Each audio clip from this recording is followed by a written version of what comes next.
A couple of years ago, and I talk about this incident actually in my book.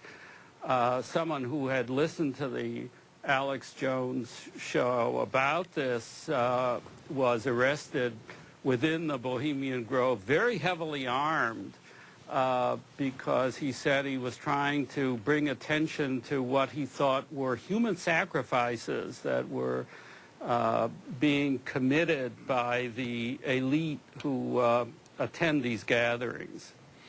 What about Skull and Bones? Skull and Bones obviously gets a good deal of attention simply because A, it's secret, and B, the members are people who often turn up in high places later in life, and we'll certainly hear lots about it this year because both George W. Bush and John Kerry were members. The reason Skull and Bones is important is because we've now seen 3 presidents from there, a bunch of different CIA directors, the heads of the big banking establishment. They admit they do macabre satanic rituals. It was caught on video by the New York Observer. It's been on national television, throat slitting, hailing Satan. It was on television, and they admit it. I snuck into Bohemian Grove. That's the type of weird garbage they're doing too. Ritualistic mock murders. And they just move over that and go, every time they mention the Grove now in the New York Times or on C-SPAN, it's, well, a crazy guy went in there and said he heard it from Alex Jones. And then now that's what we hear about Bohemian Grove. But Skull and Bones is important because they swore an oath to Skull and Bones above all others. Then they ask him what the Illuminati is, and he says, oh, founded by the secret German societies.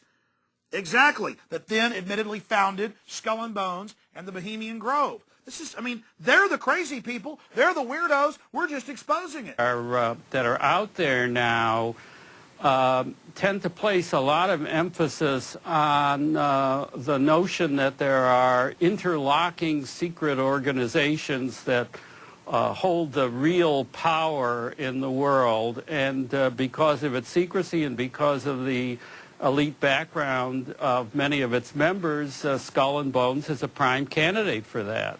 You were both in Skull and Bones, the secret society. It's so secret we can't talk about it. What does that mean for America? The conspiracy theorists are going to go I'm wild. sure they are. I don't know. I haven't seen the web. Number 322? First of all, he's not the nominee. We say that they're interlocking. The heads of the Trilateral Commission or the heads of the CFR or the heads of the Bilderberg Group or the heads of the Royal Institute of International Affairs, they all have the exact same policies, the exact same thing they call for, world government openly. And then we talk about it and we're nuts. It's like the national news announcing that police all need to have microchips in their hands to have guns, and then all the citizens need it. And it's all over the Associated Press, Wired News, you name it. But we're still kooks to talk about it because preemptively they conditioned the public that you're a kook to be against it. I mean, this is just disgusting. Back to the tape.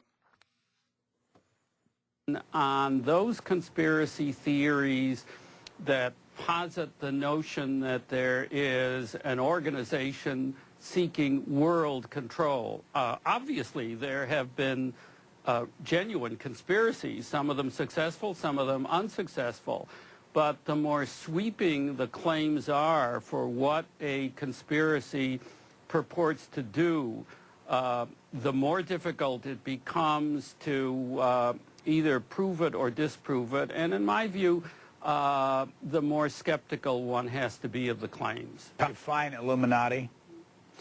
The Illuminati were a small quasi-Masonic group founded in Central Europe in 1776 by a law professor named Adam Weishaupt. It grew to perhaps membership in the low 4 figures, largely in German-speaking parts of Central Europe. It was associated with an opposition to monarchical absolutism, and because of that, it began to attract the hostility of the governments in the countries where it was operating. So by around the late 1780s, it had effectively been suppressed and put out of business. What has happened since then, and particularly since the 1790s, is that a body of literature has grown up claiming that the Illuminati, in fact, were not disbanded, that they had a continued existence, that they exist today, and that they have essentially been responsible for much of the disruption in world history. Where do they hang out, so to speak? Well, if you look at the contemporary conspiracy theories, they tend to be linked to a range of other organizations. The ones that come up with some frequency are the Trilateral Commission, the Council on Foreign Relations, the UN, the Federal Reserve. There's this sense of not a single conspiracy, but of conspiracies in a way nested within one another like Russian dolls. And does the Bilderberger group fit in that too? They certainly do. In fact, in the more complex and Baroque conspiracy theories, there may be literally dozens of organizations that are regarded as components with the Illuminati at or near the summit of some kind of... Okay, at the Illuminati, at the top or the summit, why is their symbol for Time Warner and CBS and the Total Information Awareness Network? It's that all-seeing eye on the top of that pyramid looking down on you.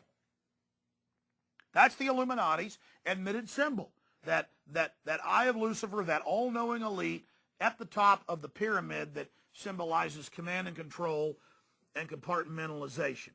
It's just that simple.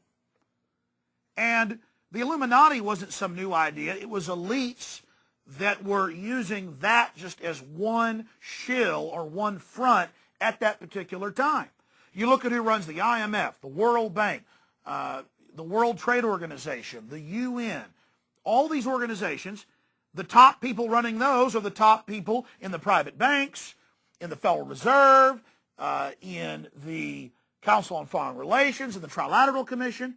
It's just a couple thousand people, and they're just high-level managers, and there's just a few hundred families, really even less than that. Bilderberg Group meetings are secret. They have, they'll have them in France. They'll admit it's a meeting. The army's called out to guard them. Queen of England, the Rothschilds, they all go in. Chinese leaders, the richest Arabs, they all go in, they come out, then their talking heads go on TV and announce the new policy. Their own documents, their own publications of the CFR call for world government, call for